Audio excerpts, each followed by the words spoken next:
Everyone, welcome back on AY English. दोस्तों, आप लोगों से तो व्हाट्सएप पर बात करते ही होंगे, अपने दोस्तों से और कज़न से। तो वही मैं आज को व्हाट्सएप में इंग्लिश में बात करने के लिए जो अहम फ़िक्रात यूज़ होते हैं उनकी सही तरीके से वर्ड्स मीनिंग, सही तरीके से प्रोनाउंसिएशन बताऊँगी और साथ सिखाऊँगी। चलिए वीडियो का आगाज़ करते हैं।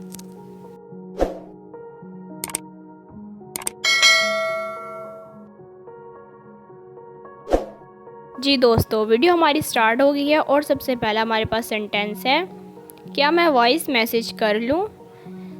तो अगर आप उर्दू में लिखना चाहते हैं तो इस तरीके से लिख सकते हैं जिस तरह आपको स्क्रीन में नज़र आ रहा है।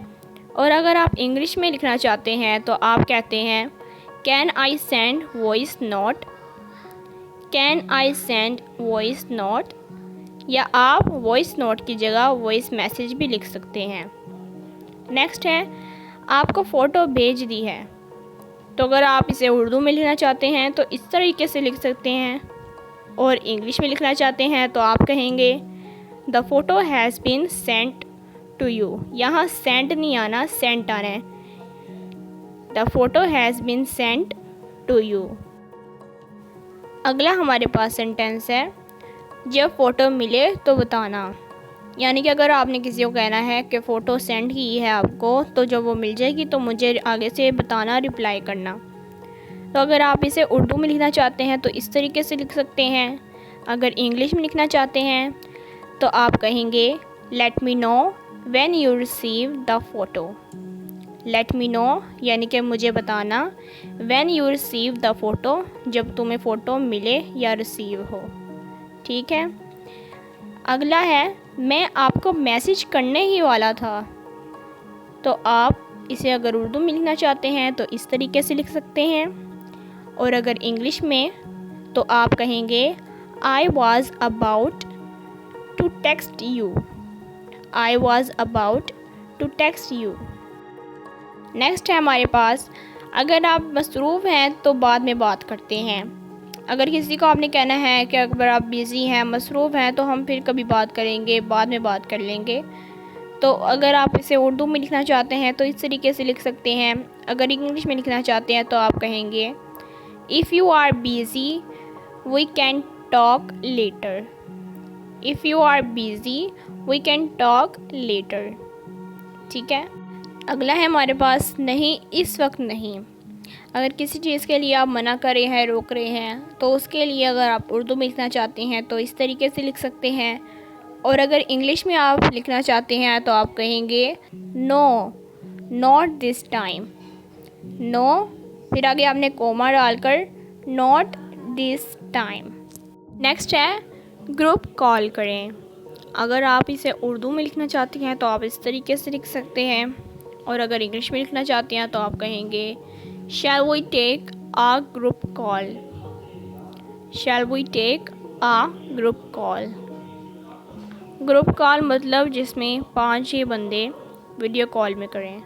अगला सेंटेंस है हमारे पास, क्या तुम्हारे साथ कोई है। अगर आप किसी से पूछना चाहते हैं कि अगर आपने कोई सीक्रेट बात करनी है तो आप पूछेंगे कि आपके साथ कोई बैठा हुआ है, क्या पास कोई है। तो अगर आप उर्दू में लिखना चाहते हैं तो इस तरीके से लिख सकते हैं, और इंग्लिश में लिखना चाहते हैं तो आप लिखेंगे, is anybody around you.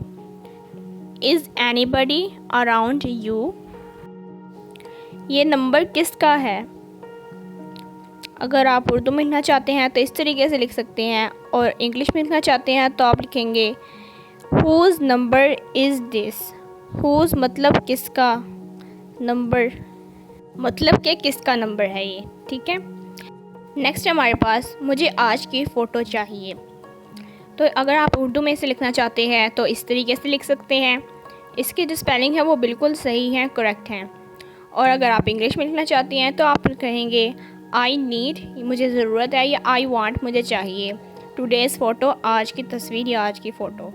I need today's photo या I want today's photo. Next है, कहाँ होते हो आजकल। तो अगर आप इसे उर्दू में लिखना चाहते हैं तो इस तरीके से लिख सकते हैं, और अगर इंग्लिश में लिखना चाहते हैं तो आप कहेंगे, where are you nowadays. Where मतलब कहाँ, आर यू तुम हो, नाउ डेज़ आजकल या इन दिनों में। Where are you nowadays. मैं आयशा हूँ। कोई किसी को नहीं पता कि आप कौन हो या किससे आप बात कर रहे हो, तो अगर आप पूछना चाहते हो उससे तो आगे से वो रिप्लाई करता है कि मैं ये हूँ, यानी कि जैसे कि मैं आयशा हूँ। तो अगर आप उर्दू में लिखना चाहते हो तो इसी तरीके से लिख सकते हो, और इंग्लिश में लिखना चाहते हो तो आप कहते हैं कि I am Ayesha, I am Ayesha, ये जो भी नाम है, या फिर it's me Ayesha, it's me Ayesha. तुम्हारी टाइपिंग बहुत स्लो है।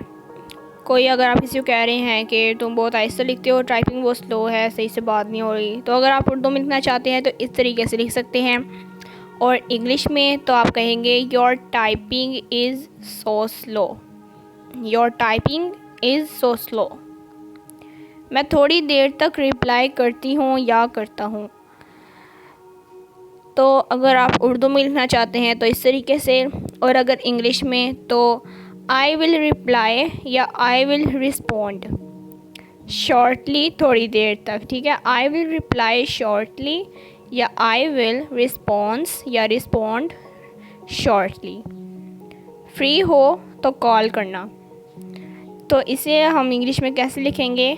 Call me when you get free, call me when you get free. आप इसी तरह छोटे छोटे फ़िक्रा सीखें और आपको इंशाल्लाह बहुत जल्द इंग्लिश बोलना आ जाएगी। आगे है, मुझे तुम्हारी प्रोफाइल पिक्चर अच्छी लगती है। अगर आप किसी के प्रोफाइल पिक्चर, डीपी या स्टेटस कुछ भी अच्छा लगता है तो आप उसे कह सकते हैं I like your profile picture, या आई लाइक योर स्टेटस, या आई लाइक योर डीपी, कुछ भी आप जो लिखना चाहते हैं, आई लाइक योर, ठीक है, लगाकर। तुम कब फ्री हो जाओगे?